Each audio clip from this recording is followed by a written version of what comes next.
right out of the box on election night, the president claimed that there was major fraud underway. I mean, this happened, as far as I could tell, before there was actually any potential of looking at evidence. So he claimed there was major fraud, and it seemed to be based on the dynamic that that at the end of the evening, a lot of Democratic votes came in, which changed the vote counts in certain states. And that seemed to be the basis for this broad claim that there was major fraud. And I didn't think much of that because people had been talking for weeks and everyone understood for weeks that that was going to be what happened on election night. There was an avalanche of all these allegations of fraud that built up over a number of days. And it was like playing whack-a-mole because something would come out one day and then the next day it would be another issue. Also, I was influenced by the fact that all the early claims that I understood were completely bogus and silly and usually based on complete misinformation. And so I didn't consider the quality of claims right out of the box to give me any feeling that there was really substance here.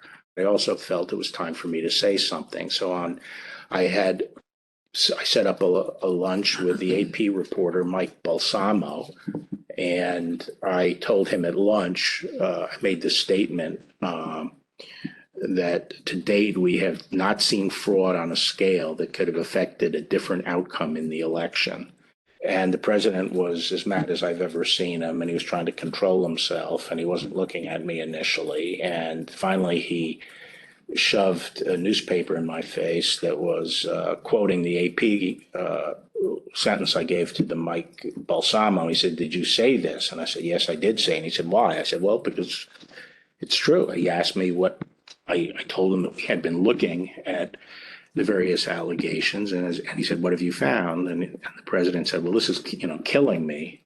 You didn't have to say this. You must have said this because you hate Trump. You hate Trump." And I told him that when we got allegations of fraud, we're looking into them, and in fact, virtually all of their claims had to do with violations of rules, were not specific allegations of fraud in the court system anyway.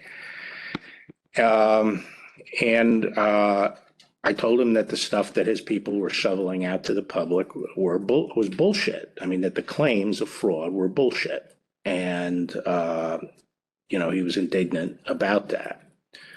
And I reiterated that they'd wasted a whole month on these claims on the Dominion voting machines, and they were idiotic claims.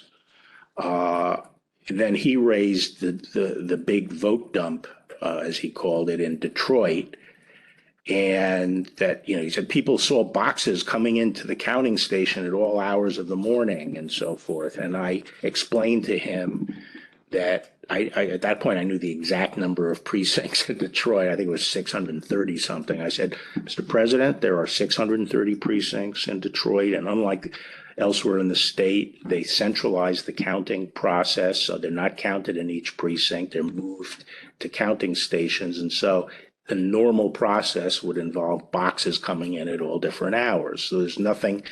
And I said, "Did anyone point out to you, did all the people complaining about it point out to you, you actually did better in Detroit than you did last time?" I mean, there's no indication of fraud in Detroit. The department, in fact, when we received specific and credible allegations of fraud, made an effort to look into these to satisfy ourselves that they were without merit. My opinion then and my opinion now is that the election was not stolen by fraud.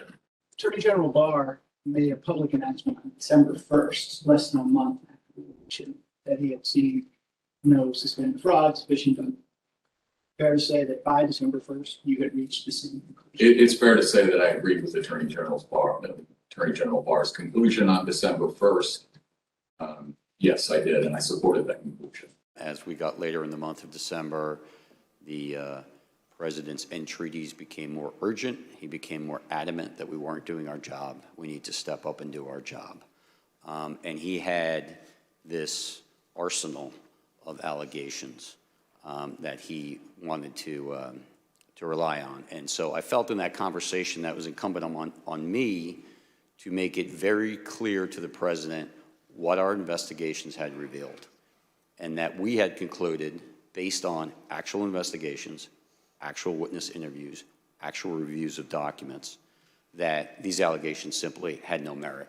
And I wanted to try to cut through the noise, because it was clear to us that there were a lot of people whispering in his ear, feeding him these conspiracy theories and allegations.